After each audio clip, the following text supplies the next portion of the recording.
चैत्र सुद प्रतिपदा को महाराष्ट्र में गुड़ी पड़वा कहते हैं।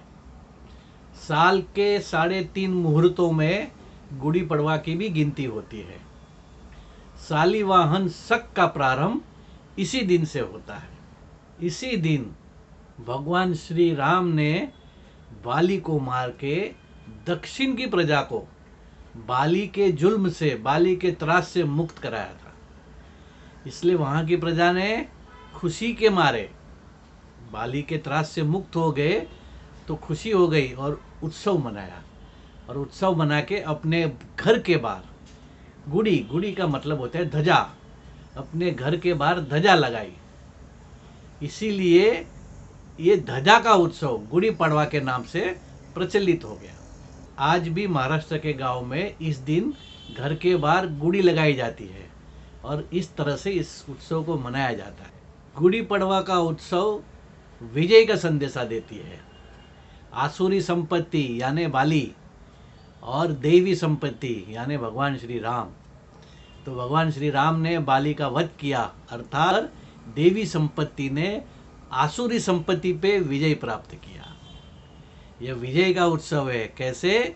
तो विकारों पे विचारों का विजय, भोग के ऊपर योग का विजय, वैभव के ऊपर विभूति का विजय और मंगलता और पवित्रता सर्वत्र फैलाने का यह उत्सव है।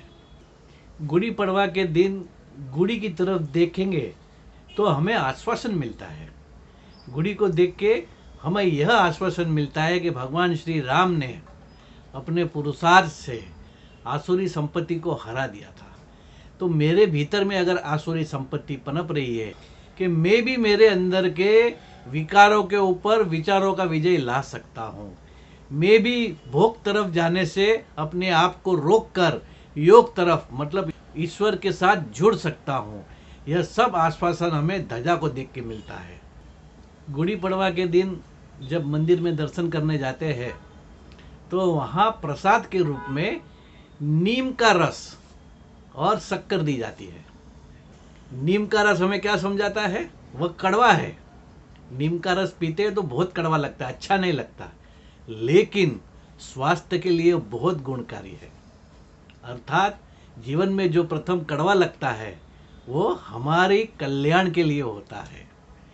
शुरू में अध्यात्म के विचार, सत्संग के विचार नहीं अच्छे लगते हैं, लेकिन जैसे जैसे हम उसका सेवन करते जाएंगे वैसे वैसे हमारी मानसिकता सुधरती जाएगी, हमारे भीतर भगवान के प्रति श्रद्धा भक्ति का भाव जगेगा। नीम का रस हमें यह संदेशा देता है कि शुरू में भले कड़वा लगे लेकिन अंत में तेरे कल्याण के लिए है। और नीम के रस के बाद क्या दिया जाता है? शक्कर दी जाती है। तो शक्कर क्यों दी जाती है? तो यह दोनों चीज़ें यह समझाती है कि जीवन में कभी भी दुख अकेला नहीं आता, दुख के पीछे सुख आता ही है। तो कड़वा पिया आपने, उसके बाद मीठी शक्कर भी दिया, मतलब कड़वे के बाद मीठा मिला है तो दुख के बाद सुख मिलना ही है। दुख कभी भी अकेला नहीं आता, दुख के साथ सुख आता ही है और सुख के साथ भी दुख आता ही है। ये दोनों घटमाल चलती ही रहती है।